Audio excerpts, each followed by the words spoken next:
दोस्तों, एक बार दामाद अपनी पत्नी के साथ अपनी सास के घर पर रहने के लिए चला जाता है।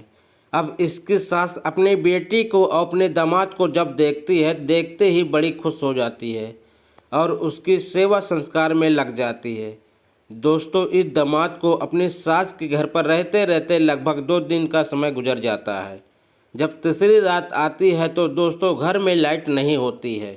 गर्मी काफ़ी ज़्यादा हो रही थी। अब यह आदमी अपनी पत्नी के साथ ऊपर छत पर सोने के लिए चला जाता है, जहां पर इसकी सास भी सो रही थी। दोस्तों, यह आदमी अपनी सास के इस तकिए के नीचे देखता है कि उसने अपने तकिए के नीचे कड़वे तेल की बोतल रखी हुई है। अब वह जब कड़वे तेल की बोतल को देखता है तो बड़ा आश्चर्यचकित हो जाता है और सोच में पड़ जाता है कि आखिर यह मामला क्या है। दोस्तों, रात के 12 बजे के करीब इसकी सास उठती है और कड़वे तेल की बोतल उठाती है और घर के सामने बना हुआ एक जंगल पर वहां पहुंच जाती है। दोस्तों, अब यह जो इसका दामाद होता है, यह सब देखकर सोच में पड़ जाता है। अब यह लड़का अपने सास के बारे में सोचने लगता है कि मेरी सास इस कड़वे तेल की बोतल को अपने सिराने के रखकर क्यों सो रही है और रात के 12 बजे के करीब घर के सामने जंगल में इस तेल की बोतल को लेके क्या करने गई है। आखिर इसका मामला क्या है।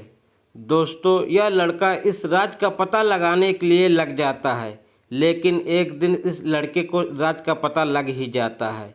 उसके बाद जो होता है दोस्तों, वाकई में हैरान करने वाला होता है। दोस्तों, इस कहानी में जब आप अंत तक बने रहेंगे तभी आपको समझ में आएगा कि आखिर मामला क्या था।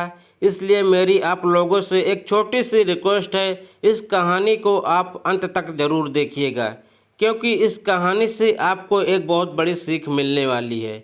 और हमारी आप लोगों से एक छोटी सी रिक्वेस्ट है, अगर अभी तक आपने हमारे चैनल को सब्सक्राइब नहीं किया है तो हमारे चैनल को सब्सक्राइब कर लीजिएगा और वीडियो को लाइक कर दीजिएगा, जिससे हमारा हौसला बढ़ता रहे।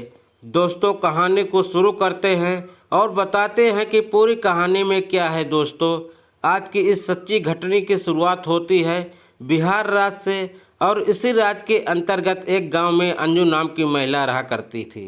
अंजू की उम्र 45 साल के करीब होती है। यह देखने में सुनने में बेहद ही खूबसूरत होती है। अंजू ने अपने बेटी की शादी 3 साल पहले शादी कर दी थी और वह अपने पति के साथ अपने घर पर ज़्यादा ही समय रहा करती थी। अंजू का पति भी नहीं था, क्योंकि 2 साल पहले एक बीमारी के चलते इसके पति का देहांत हो चुका था। दोस्तों, घर पे अंजू अकेली रहा करती थी। घर पे इसने एक किराने की दुकान खोल रखी थी। उससे से जो पैसे आते थे, अंजू उसी से अपनी गुसर बसर किया करती थी। अंजू घर पे अकेली रहती थी, इसलिए घर पे रहते रहते वह बोर हो जाया करती थी।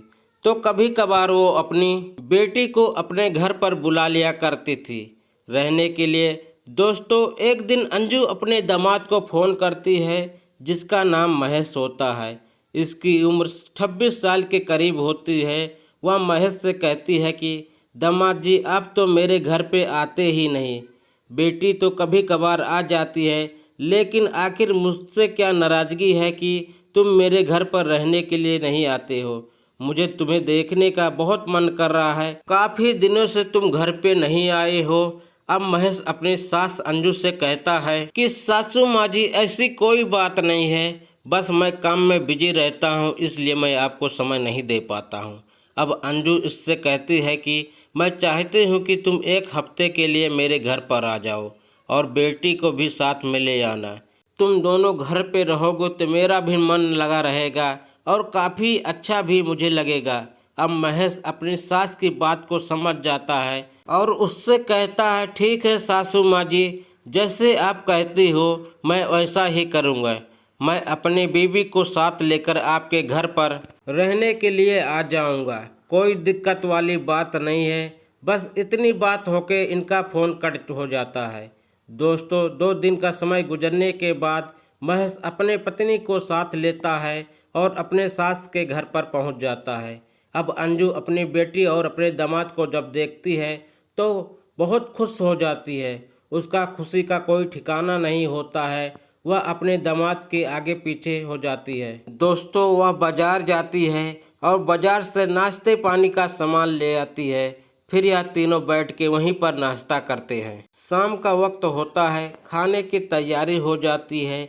अब यह जो अंजू होती है वह किचन में जाती है, अपनी बेटी के साथ खाना पीना बनाने लगती है। खाना पीना बनाने के बाद दोस्तों रात के 9 बजे के करीब यह सब लोग बैठकर खाना पीना खाते हैं और एक दूसरे से अच्छी अच्छी बातें भी करते हैं।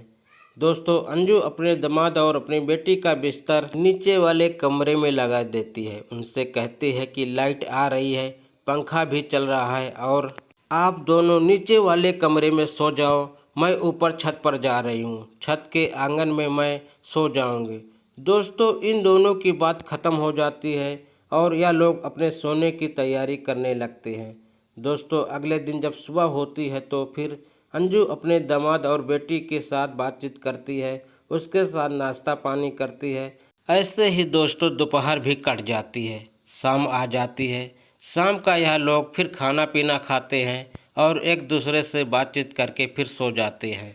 और दोस्तों जब तीसरा दिन आता है तो तीसरे दिन शाम का वक्त होता है। अब गांव में लाइट की अक्सर समस्या रहती है, तो गांव में लाइट की दिक्कत आ जाती है। अंजू के घर पे लाइट नहीं आ रही थी। दोस्तों गर्मी काफ़ी ज़्यादा पड़ रही थी। अब यह लोग काफ़ी परेशान हो जाते हैं क्योंकि इनके घर में इन्वर्टर भी नहीं था। अब दामाद अपनी सास से कहता है कि सासू माँ जी कमरे में तो आज नहीं सो पाएंगे क्योंकि गर्मी काफ़ी ज़्यादा है। अब अंजू इससे कहती है कि ठीक है दामाद जी, कोई दिक्कत नहीं है, मैं तुम दोनों का बिस्तर ऊपर छत में अपने आंगन में कर दूंगी और जहाँ पर मैं सोती हूँ वहीं पर तुम भी सो जाना। अब दोस्तों अंजू अपने दामाद और अपनी बेटी का बिस्तर अपने पास ही कर देती है जहाँ पर वह सोती थी। दोस्तों रात के 10 बजे के करीब जो महेश होता है वह अपनी पत्नी के साथ और अपनी सास के ऊपर आंगन में सो रहा था। तभी 11 बजे वह देखता है कि इसकी सासू माँ नीचे आ जाती है और नीचे से एक कड़वे तेल की बोतल लेकर आती है और अपने सिरहाने रखकर लेट जाती है। अब वह सब देखकर बड़े आश्चर्यचकित हो जाते हैं, सोच में पड़ जाते हैं कि आखिर यह मामला क्या है। मेरी सासू माँ जी नीचे गई और नीचे से कड़वे तेल की बोतल लेकर आ गई, आखिर इसका राज क्या है। दोस्तों महेश यह सब सोच ही रहा था कि रात के 12 बज जाते हैं। अब अंजू उस बोतल को उठाती है और घर के सामने एक जंगल था, वहाँ पर पहुँच जाती है और एक पेड़ के नीचे जाकर बैठ जाती है। दोस्तों अब महेश यह सब देखकर चौंक जाता है और सोच में पड़ जाता है कि मेरी सासू माँ जी इस तेल की बोतल से आखिर करती क्या है। और रात के 12 बजे के घर के सामने जंगल में वो जाती हैं, आखिर इसका राज क्या है। अब वह इस राज का पता लगाने के लिए लग जाता है। दोस्तों सुबह 3 बजे का समय होता है, अंजू अपने घर पर आ जाती है और फिर सो जाती है। दोस्तों जो महेश होता है उसको नींद भी नहीं आ रही थी, पूरी रात में वह इधर उधर करवटें ले रहा था और इसी के बारे में सोच रहा था कि आखिर इसका राज क्या है। दोस्तों सुबह हो जाती है, सुबह फिर से यह लोग नाश्ता पानी करते हैं। फिर इस तरीके से शाम भी हो जाती है, शाम का खाना पीना खाते हैं। अब महेश ने पूरा मन बना लिया था कि आज की रात वह इस राज का पता लगाकर ही रहेगा। दोस्तों फिर से यह लोग ऊपर छत के आंगन में सो रहे थे। जो अंजू होती है रात के 11 बजे के करीब वो नीचे जाती है और नीचे से कड़वे तेल की बोतल फिर से ले आती है और अपने सिरहाने रखकर सो जाती है। तकिए के नीचे रात के 12 बजे के करीब वह उठती है और इस बोतल को उठाती है और घर के सामने जंगल में चली जाती है और एक पेड़ के नीचे पहुंच जाती है। दोस्तों महेश अपनी सासू माँ का पीछा कर रहा था और वह भी घर के सामने जंगल में पहुंच जाता है और एक पेड़ के पास छुप जाता है। अब वो यह सब देख रहा था कि आखिर यह सासू माँ जी इस कड़वे तेल की बोतल से करती क्या है, वह भी इस सुनसान जंगल में। दोस्तों थोड़ी देर के बाद गांव का एक 50 साल का व्यक्ति वहां पर आता है अंजू के पास और उसके पास आकर बैठ जाता है और उससे कुछ बातचीत करना शुरू कर देती है। और वह महेश यह सब देख रहा था, उसकी समझ में कुछ नहीं आ रहा था कि आखिर मामला क्या है। दोस्तों थोड़ी देर के बाद वह 50 साल का आदमी मंजू के साथ संबंध बनाने लगता है। अब महेश इस चीज़ को जब देखता है तो उसकी आंखें फटी की फटी रह जाती है, वह दंग रह जाता है और सोच में पड़ जाता है कि आखिर मेरी जो सास है तो विधवा है, आखिर वह इस तरह का काम कैसे कर सकती है। दोस्तों लगभग 2 घंटे तक अंजू और 50 साल का आदमी का यही काम चलता है। जब 2 से 3 बजे का समय होता है, अंजू वहां से आती है और अपने घर की ओर आने लगती है। दोस्तों महेश अपनी सास से पहले ही मेन गेट पर आकर खड़ा हो जाता है। जब इसकी सास वहां पर आती है तो महेश अपनी सास को रोक लेता है और उससे पूछता है कि सासू माँ जी, इतनी रात में आप कहाँ से आ रही हैं। अब वो अंजू अपने दामाद को तरह तरह की बातें उससे कह रही थी। अब महेश अपनी सास से कहता है कि सासू माँ जी, अगर तुम मुझे नहीं बताओगी तो क्या मुझे पता नहीं लगेगा कि आखिर तुम जंगल में क्या करने के लिए जाती हो, और जाती हो उसके बाद इस कड़वे तेल की बोतल से क्या करती हो। मैं सब जान चुका हूँ, तुम्हारी सच्चाई के बारे में जान चुका हूँ और इस कड़वे तेल की बोतल की सच्चाई के बारे में भी जान चुका हूँ। आखिर इसका राज क्या है। दोस्तों अब अंजू जो होती है वह अपने दामाद के सामने हाथ जोड़कर खड़ी हो जाती है और उससे कहती है, देखो दामाद जी, मेरी भी कुछ इच्छाएं हैं, मेरे भी कुछ सपने हैं। तुम तो जानते हो कि मैं घर पर अकेली रहती हूँ, अकेले रहते रहते बोर हो जाती हूँ, मेरा पति भी नहीं है। आखिर मैं अपनी ख्वाहिशों को पूरा करूँ तो किससे करूँ। कहीं ना कहीं मुझे भी तो किसी मर्द की तलाश थी। अब महेश इसकी बात सुनता है तो इससे कहता है कि सासू माँ जी, अगर आपको यही काम करना था तो आप दूसरी शादी कर सकती थी, मैं आपकी मदद करता दूसरी शादी करने में, लेकिन एक छुप छुप के आप इस तरह का काम करते हो, यह सब गलत है। अब अंजू अपने दामाद से कहती है कि दामाद जी, मुझे माफ़ कर दो, मुझसे बहुत बड़ी गलती हो गई है। अब जैसा आप कहोगे वैसा काम करने के लिए तैयार हूँ। दोस्तों उसके बाद जो महेश होता है वह अपनी सास को घर ले आता है, फिर यह दोनों सो जाते हैं।